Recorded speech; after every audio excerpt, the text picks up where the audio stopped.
objective could have been achieved by other means, by other routes.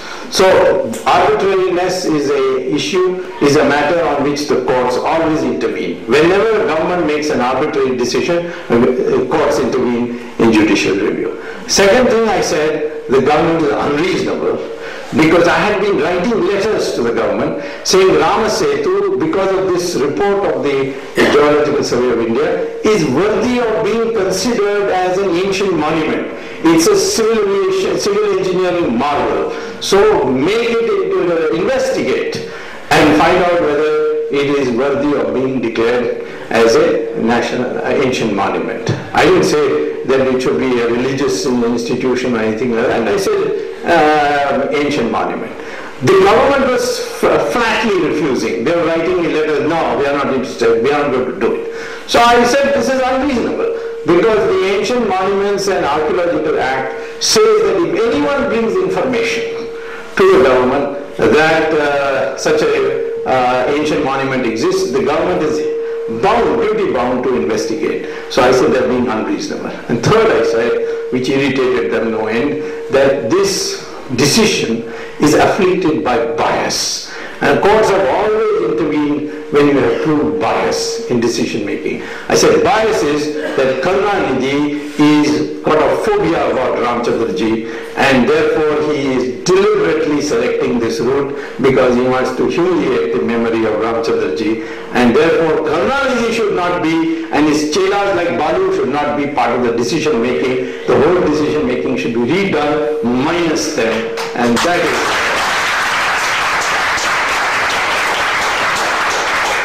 So since I didn't speak about Ramayana and I didn't speak about anything else, the court gave me a stay.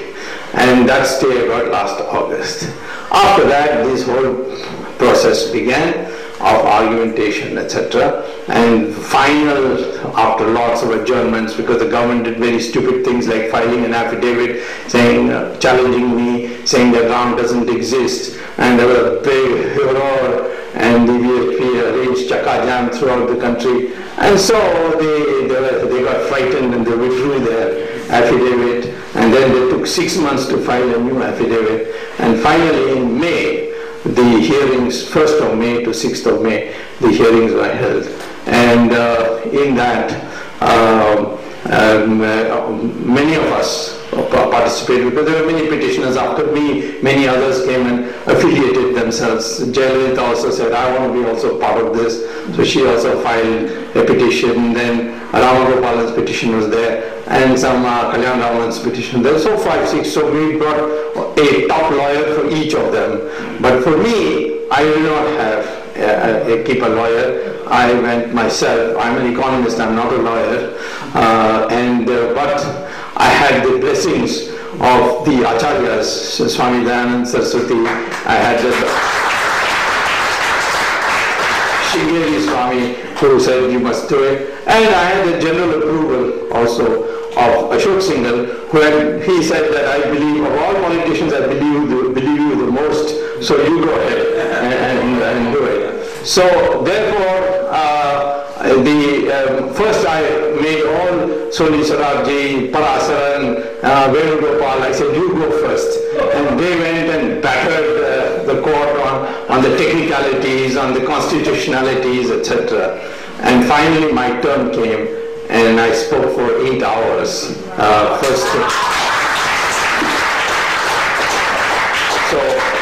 First whole day I spoke for 5 hours. The next day I spoke for another 3 hours.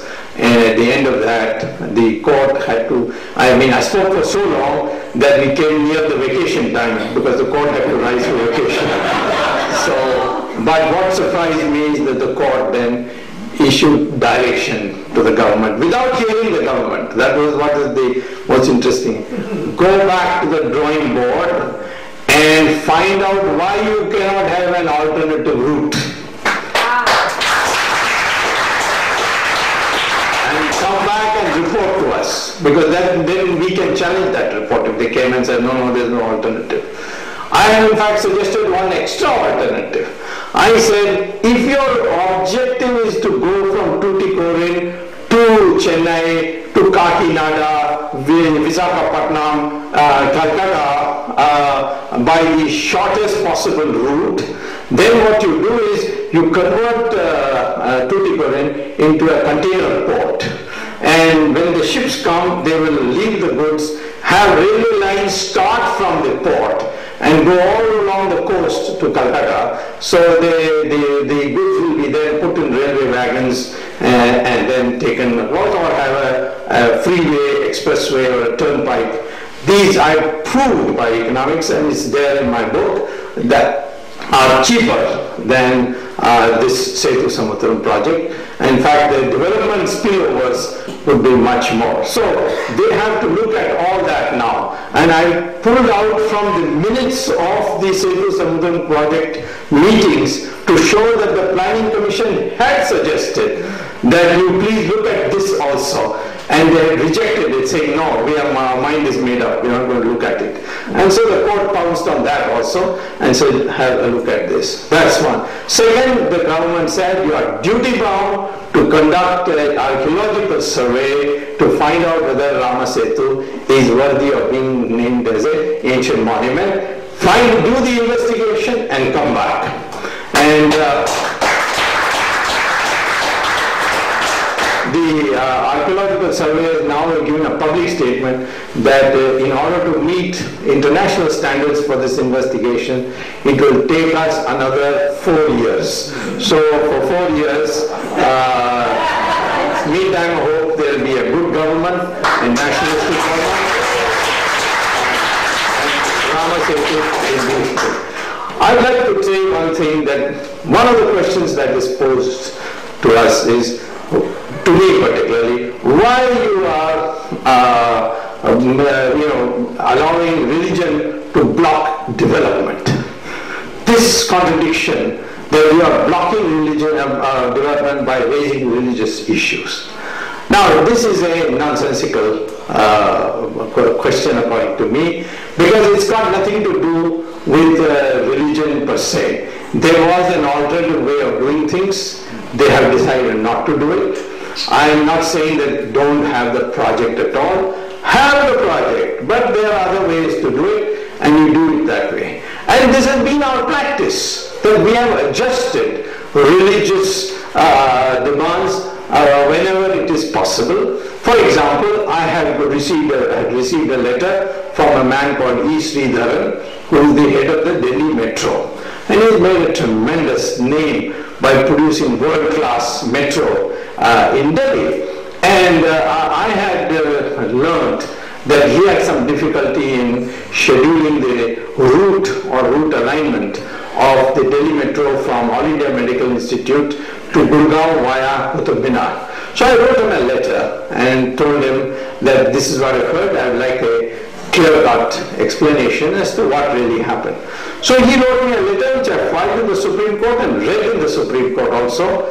And that letter, he says that we had decided to extend the metro from All India Medical Institute to Gurgaon via Qutub Minar, and everything was set. It was a 2,500 crore project, just like Setu Samudram is also 2,500 crores. And after the work had begun, one Islamic NGO wrote a letter to the Prime Minister saying that this metro route will generate vibrations when it comes near Qutub Minar, and there are 3 graves there, Qabristans, and they will develop cracks, and this will hurt our sentiment. So the route of the metro must be changed. So he is written, Sridharan writes to me in his letter, the Prime Minister summoned me and asked me that why don't you change the route? And I said, we have done all the investigation. Not only this Qabristan, there are a number of residential colonies. None of them is objecting, and therefore, there is no question. Just because one NGO writes, you should not take it seriously. He said, no, we have to accommodate. What's your problem? He said, well, the only other route I can have is to go. Instead of going overground, I will have to go underground, because there is no way I can find land to go on an overground route anywhere else. So I have to